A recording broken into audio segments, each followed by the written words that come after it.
Well, good afternoon. I am Jessica Naiman, Chief Human Resources Officer for Houston Independent School District. I have a huge smile on my face today because there is nothing more pleasurable for a Chief Human Resources Officer than getting to talk about really generous salary enhancements for the majority of our staff here at Houston ISD. If you had the CFO up here, it might not be the same. But for me, this is awesome news. I'm really excited to spend some time talking to y'all today. In all seriousness, our human resources and our finance department have been working tremendously hard to see how we can maximize our resources in a very strategic manner that's aligned with the superintendent's vision for the district and, of course, in support of Destination 2035. So I wanted to thank y'all for being here and for your interest in this topic. I know numbers can be a little dry, and so it's really important that we add color and context to the great news that we have here today. So as many of you know, we have approximately 27,000 employees in Houston ISD. Someone fact check me, but I believe we are the second largest employer in the Houston area. And today we release our 24-25 compensation plan. The plan outlines the salaries of our team members that they'll receive in the coming school year.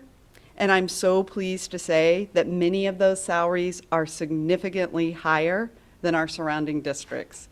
And we all know there's a teacher shortage out there, so it means a lot to us, of course, to be able to offer competitive salaries, engage in a really aggressive recruitment plan where we have an employee value proposition that includes salaries, but also a lot of other advantages for teachers who want to work at Houston ISD. So I'd like to start off by talking about salaries specifically for our teachers, since we all know they truly have the greatest impact on how our students are doing in school. The average salary, to just kind of ground us, the average salary for a teacher in Texas is $55,616. Our starting salary for teachers is $64,000. So again, across the state of Texas, $55,616, but here at Houston ISD, our starting salary for teachers is $64,000. And in the coming school year, the salary table for teachers at non-NES schools also reflects a $2,500 step increase at each step. So for clarity, these are the salaries for our non-NES schools. As you all know, our non-NES schools do have the lower teacher salaries because we are very strategically allocating resources towards our students most in need at our NES campuses. So I just told you the non-NES salaries, and it just gets better from here. So teachers in our NES schools, meanwhile, will continue to earn some of the highest compensation across the nation. The average salaries for high school NES teachers starts at $82,816. Some of y'all might turn around and apply to be teachers once you hear the rest of this news. So the average salary for a high school NES teacher starts at $82,816. So for all of our positions at NES schools, and keep in mind we have a variety of salaries depending on the role, when we average all those, you can have 0 years of teaching experience, start with Houston ISD, and make that salary. And I know you've heard me say it before, but I'm going to say it again, because when you couple that salary with the number of work days in the year, especially the time off that is typical for a teacher, and you have off 1 week at the fall break, you have off 2 weeks and a couple days at the winter break, we're getting ready to start our spring break next week, so you have another week off there, plus 2 months in the summer, you're making still $82,816 for working that schedule. And then it just goes up from there. So we have $86,000 as, I'm sorry, We have $88,816 for a teacher with 5 years of experience at an NES high school level. So I mentioned we had 82,816, can go all the way up at the high school NES level to 88,816. Same holidays off. And the area of special education, so switching gears and going to the special education teachers. At NES, the teacher who is starting in the field as a special education teacher without any experience, so we call that 0 years of experience, will make at an NES school $86,000. At our non-NES school, we were able to get that minimum up to $80,000. So extremely competitive special education salaries. And then a teacher with 5 years of experience in special education can make $92,000 if they want to come teach at Houston ISD. We are fortunate to have outstanding teachers in Houston ISD. And for those who might be watching and absorbing what our new compensation plan is, knowing what next year looks like,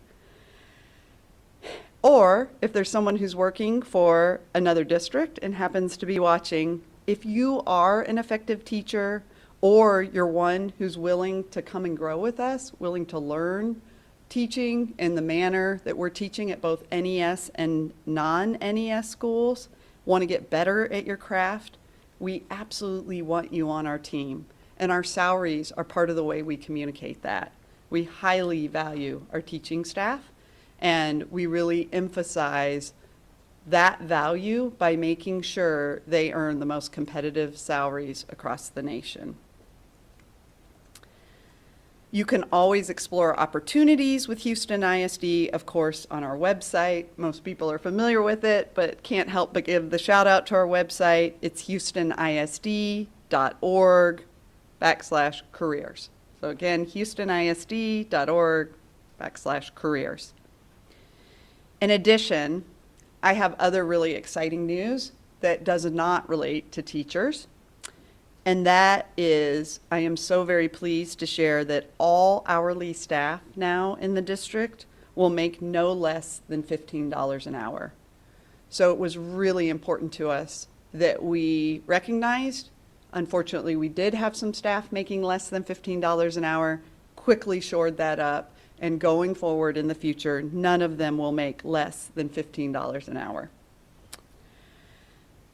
The compensation plan for next school year demonstrates clearly that HISD is aligning our resources to our priorities by investing in effective educators who will help ensure every student graduates prepared for the year 2035 workplace and the world.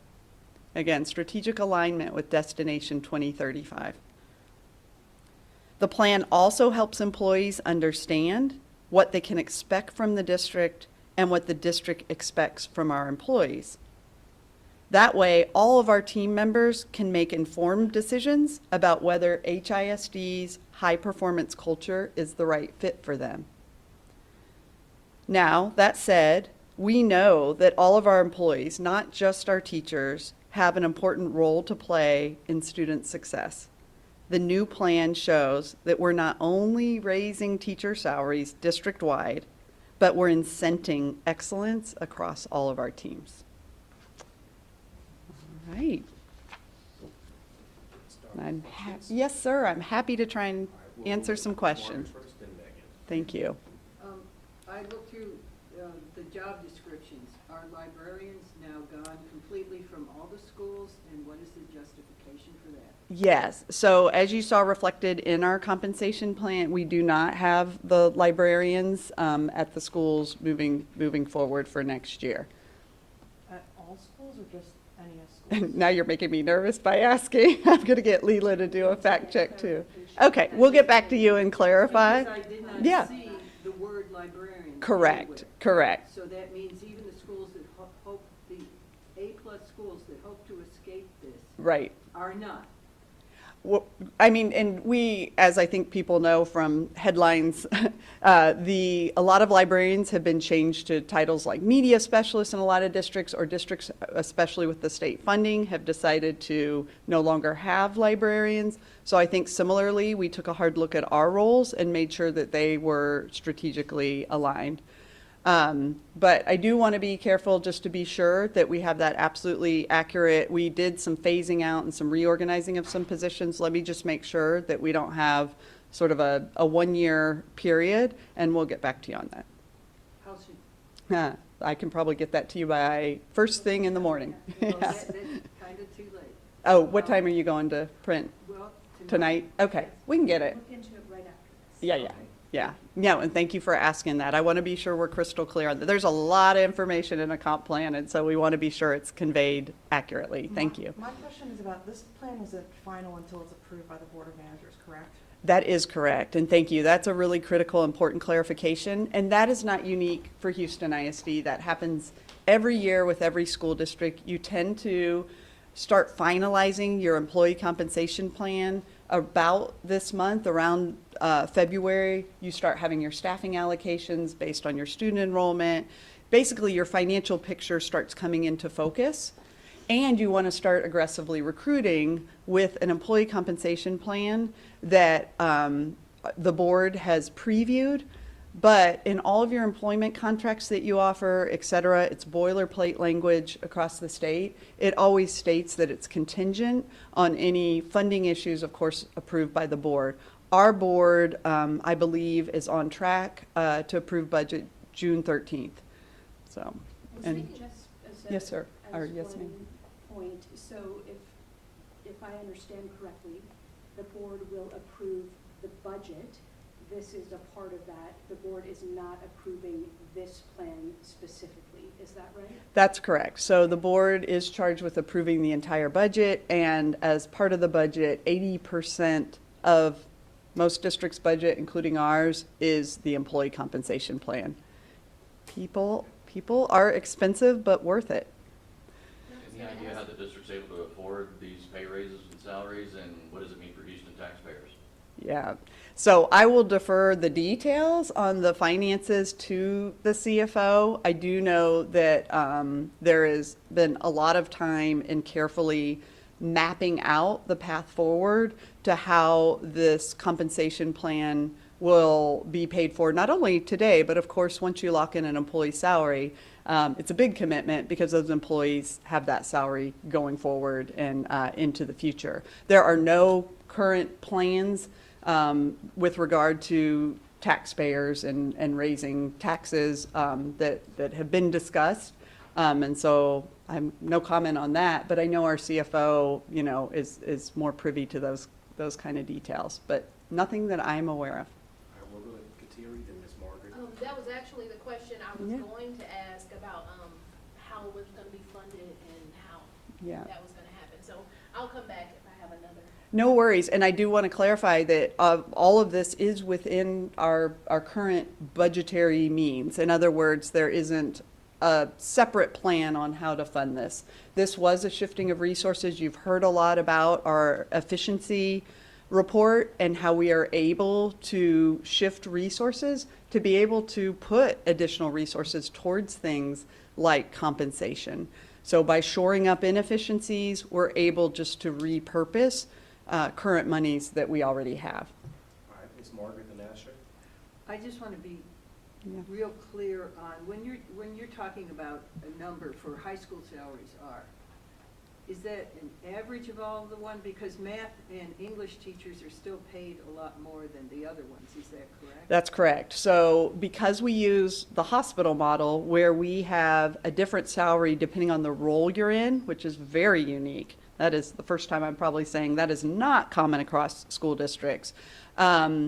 We do pay a different salary for the specific role that you're teaching. So to be able to come up with and cite a statistic that says the average, we do actually do the math to create that average. So And all those numbers are actually in average? that's correct, yeah. Okay, Asher. Yeah, just like going back to Margaret's original question about librarians, because that was a piece I hadn't been tuned into, but I think is something that would be important to all of us You report bet. because it's something important to families. Up to now, there have been very minimal changes at schools that are not part of the NES system, but this would seem to be a pretty significant one. Yeah. Their media specialists were also not mentioned in that packet, so like, can you give any additional details about that, and if so, why it's happening? Yeah, I don't have any additional details right now because of, specific role creation, elimination, et cetera. We focusing on the salaries, the costing side of that. What I need to clarify is whether we have the role and it moved over into what we call the master pay table. There were some pay tables where people who sort of didn't have a home, one of the pieces we were cleaning up, one of the inefficiencies, we attached them to another salary schedule. So I want to be sure that that isn't getting camouflaged into the tables, and I just need to drill down on that and get that answer for you. And we'll try and get it as soon as possible right after Right. this. Okay. Yeah, I would say thank that you. would just be an important one, just because the embargo Absolutely. did lift on this at 4:30 p.m. and so now this information is public without a listing of librarians on it. So I think there would be a lot of people who would have those concerns. Absolutely, completely agree. Yes, sir, we will get that to you just as quickly as possible. Yes, ma'am. Will this have any bearing on stipends, overtime? Yeah, so thank you. Great question. So stipends in particular were another area that we would have described as, unfortunately, an inefficiency with regard to Houston ISD. So hyperlinked in the compensation plan is the stipend list. We did a pretty intense scrubbing of that stipend list, eliminated a lot of what we considered was extraneous, meaning there are many professionals who just do a little extra in a day. That is kind of the exempt professional expectation. It's in our employee value proposition. And so we kind of call it colloquially, we're not going to nickel and dime for every time someone does something a little extra, a half hour, an hour, maybe a couple hours here or there. That's why you're not tracked on an hourly time clock when you're an exempt professional. And so our expectation is that professionals go above and beyond in a high performance culture. That is the model now at Houston ISD. There were some habits that were formed in the past about anytime someone did anything a little bit extra, they anticipated that a stipend would be created. There was a lot of latitude in a decentralized compensation structure where there was a lot of autonomy afforded to managers who could create and get approval for stipends. We went through that list and we basically pulled that all back in. So I sort of jokingly described our old compensation plan, which is currently on the web page. It's over 130 pages. We've got this down to approximately 30 pages, much more user-friendly. But I described the old one as sort of a big whale out in the ocean who had a lot of barnacles that got attached to it over the years. And it was really important that we clean that up. It's responsible for taxpayers. And it's the responsible, appropriate thing for a professional employee to understand when they're in a high-performance culture. In certain circumstances, will stipends still be allowed to some degree? Absolutely. So what you'll see when you look at the stipends that, again, are hyperlinked in the compensation plan, all UIL stipends remain. I think if anyone's ever known a coach or had a coach personally, I know I had some fantastic ones, a lot of hours put into that extra work. And so we have competitive stipends for the UIL. It's not just coaching, it's also your fine arts. So a variety of areas. And, those are the same people who transport students on weekends and stay many hours after school for long practices and really expand the experience educationally for students. And so, yes, we did not in any way take away any of those stipends or reduce any of those stipends. All right, go ahead, Megan. I wanted to ask ask, I was looking at the differences between this year's NES salaries and next year's NES salaries, and it seems like only a couple are increasing, like maybe just kindergarten, first graders. I was curious about why the district is focusing on increasing salaries for non-NES versus NES. I think when we did a review, we just wanted to be sure that salaries made sense in terms of internal equity. So sometimes you're looking at, does the salary make sense in relation to the other roles, either on that table or even cross-functionally across multiple tables. We also absorb recommendations from a lot of our managers. In addition, we look at some high needs positions, some hard to fill positions. And so we tried to kind of fiddle with a few salaries here and there. So that's why you probably see some of those micro adjustments. Most of them are all about equity, looking from a true compensation lens and making sure that's aligned. So each was kind of a deliberate, small decision. Yeah. Okay, Margaret? How are the teachers and other employees getting this information? Was it announced to them ahead of time, or is it today? How are they being told? Yeah, so my understanding is that this went out to teachers this afternoon, and so they will be absorbing it. I believe we held till after school. We try all the time to not in any way disrupt the school day, even distraction, and so we just wanted them to have it available after school. I think there was a mass comms that went out from our communications department. We have an ability to email all of our teachers, all of our staff, not just our teachers, and so they received it electronically. We also cross-post it, and I think they'll do that once teachers and other staff have had time to receive the emails. If it's not posted already, we will continue to have this year's comp plan posted, because this year's compensation plan is in effect until June 30th, and then the new compensation plan goes into effect July 1st, 2024. And did principals know about this beforehand? When did they find out? So principals, similar to all of our staff, principals have been privy to some of the salary in relation to them through their division superintendents. Some have been discussed with them in terms of changes to, NES, non-NES principal salaries. They did not receive a copy of the compensation plan because we were really mindful. We wanted all staff, regardless of your role, to be receiving it all at the same time. We didn't want it to slow trickle for certain cohorts of employees. Go ahead, Ashley. And for the non-NES teachers, they're getting that $2,500 stepwise increase. Yes. That also comes as the school year is lengthening or the work calendar is lengthening. So if you match that out, it's roughly, for most teachers, it's about the same per day rate. How would you respond to teachers at non-NES schools who might have been looking for more there? Yeah, and I appreciate the way you couched it. We were very cognizant that we are asking teachers to go from 187 work days a year to 194 work days. We communicated that previously. Again, we want working at Houston ISD to be a choice. We believe it's a great choice because we have so many attractive offerings in terms of salary and support.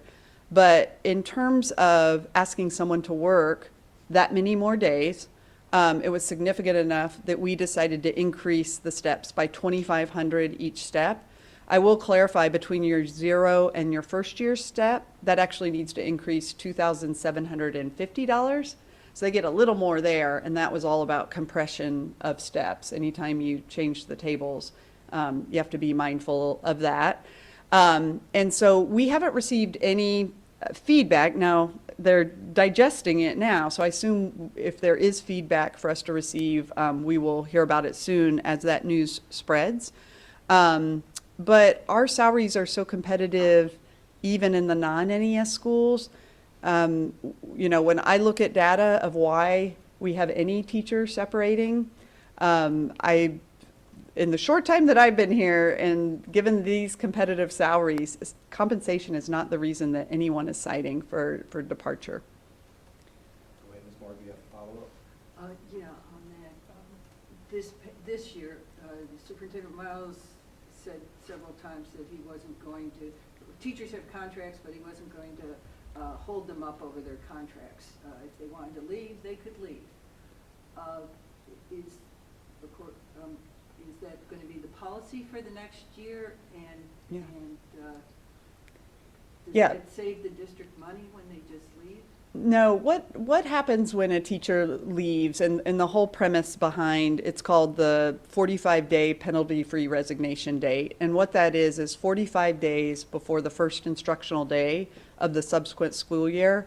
By state statute, it states that a teacher cannot decide unilaterally to not fulfill their contract for the upcoming school year.